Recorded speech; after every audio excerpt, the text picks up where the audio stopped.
Hello friends, welcome back to our channel Kadikepum Vanga. The science of how habits work. The process of building a habit can be divided into four simple steps: cue, craving, response, and reward. Breaking it down into these fundamental parts can help us understand what a habit is, how it works, and how to improve it. This four-step pattern is the backbone of every habit, and your brain runs through these steps in the same order each time. First, there is the cue. The cue triggers your brain to initiate a behavior. It is a bit of information that predicts a reward. Our prehistoric ancestors were paying attention to cues that signaled the location of primary rewards like food, water, and sex. Today, we spend most of our time learning cues that predict secondary reward like money and fame, power and status, praise and approval, love and friendship, or a sense of personal satisfaction.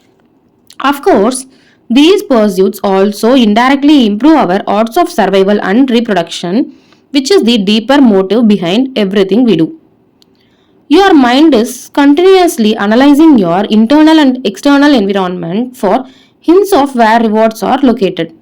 Because the cue is the first indication that we are close to a reward, it naturally leads to a craving. Craving are the second step, and they are the motivational force behind every habit. Without some level of motivation or desire, without craving a change, we have no reason to act.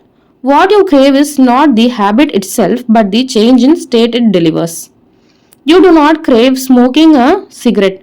You crave the feeling of relief it provides. You are not motivated by brushing your teeth but rather by feeling of a clean mouth.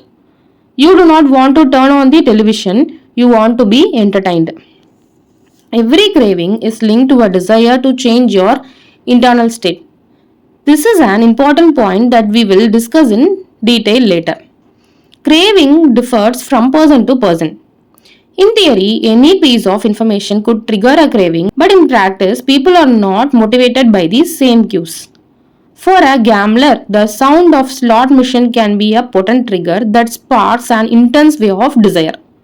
For someone who rarely gambles, the jingles and chimes of a casino are just background noise. Cues are meaningless until they are interpreted. The thoughts, feelings, and emotions of the observer are what transforms a cue into a craving. The third step is the response. The response is the actual habit you perform, which can take the form of a thought or an action. Whether a response occurs depends on how motivated you are and how much friction is associated with the behavior. If a particular action requires more physical or mental effort than you are willing to expend, then you won't do it. Your response also depends on your ability. It sounds simple, but a habit can occur only if you are capable of doing it. If you want to dunk a baseball but cannot jump high enough to reach the hoop, well, you are out of luck. Finally, the response delivers a reward. Rewards are the end goal of every habit.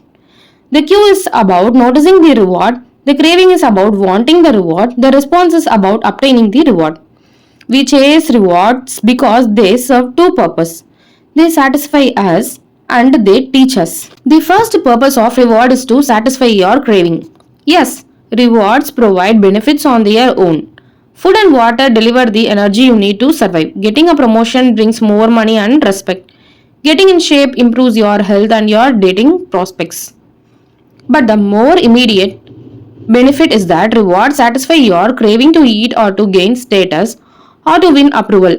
At least for a moment, rewards deliver contentment and relief from craving. Second, reward teaches which actions are worth remembering in the future. Your brain is a reward detector. As you go about your life, your sensory nervous system is continuously monitoring which actions satisfy your desires and deliver pleasure.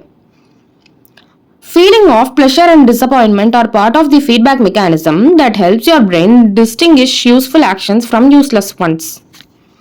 Rewards close the feedback loop and complete the habit cycle.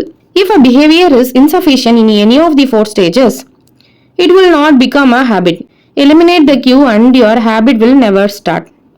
Reduce the craving and you won't experience enough motivation to act. Make the behavior difficult and you won't be able to do it.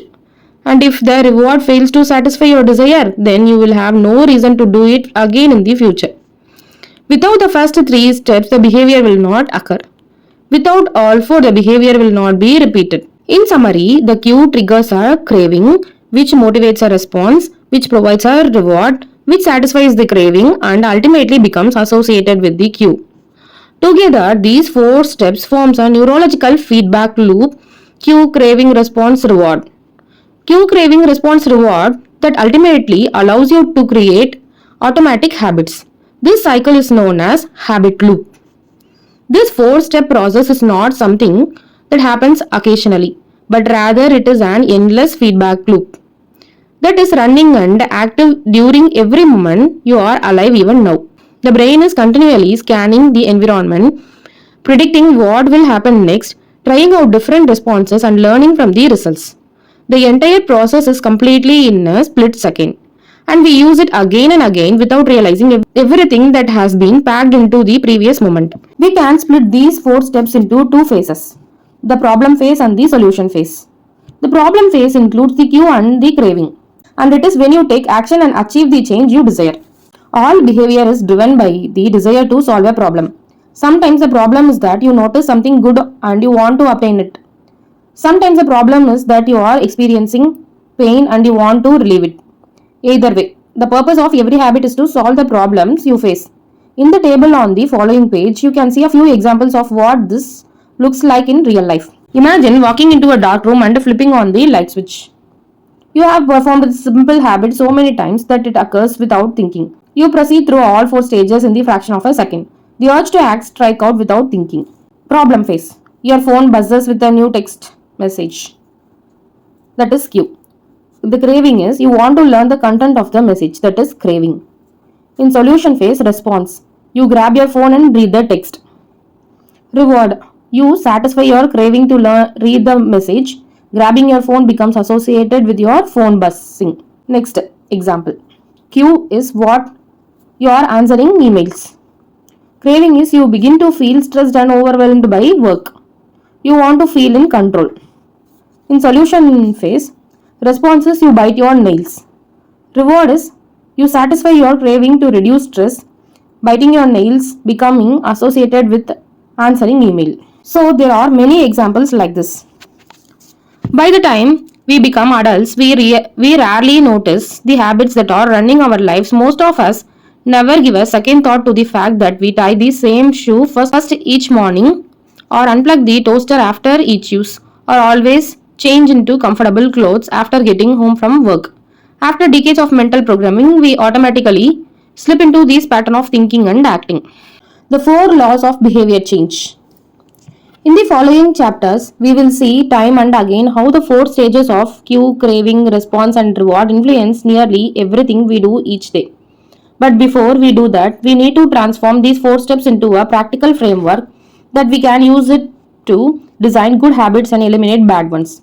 I refer to this framework as a four law of behavior change, and it provides a simple set of rules for creating good habits and breaking bad ones.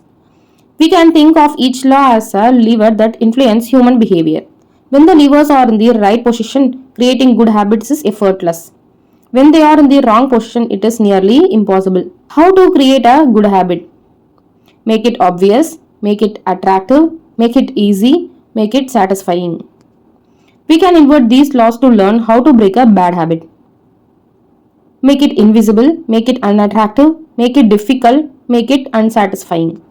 It would be irresponsible for me to claim that these four laws are an exhaustive framework for changing any human behavior, but I think they are close. As you will soon see, the four laws of behavior change apply to nearly every field from sports to politics, art to medicine, comedy to management. These laws can be used no matter what challenge you are facing. There is no need for completely different strategies for each habit.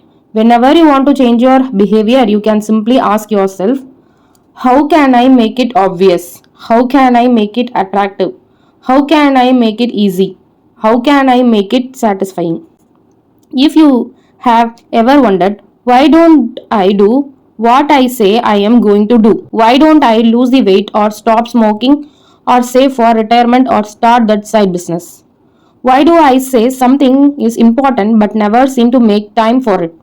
The answers to those questions can be found somewhere in these four laws.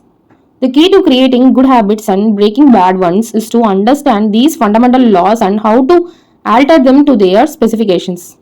Each goal is doomed to fail if it goes against the grain of human nature. Your habits are shaped by the systems in your life. In the chapters that follow, we will discuss these laws one by one and show how you can use them to create a system in which good habits emerge naturally and bad habits wither away. Chapter summary. A habit is a behavior that has been repeated enough time to become automatic. The ultimate purpose of habit is to solve the problems of life with as little energy and effort as possible. Any habit can be broken down into a feedback loop that involves four steps: cue, craving, response, and reward. The four law of behavior change are a simple set of rules we can use to build better habits. They are: make it obvious, make it attractive, make it easy, and make it satisfying. Thank you.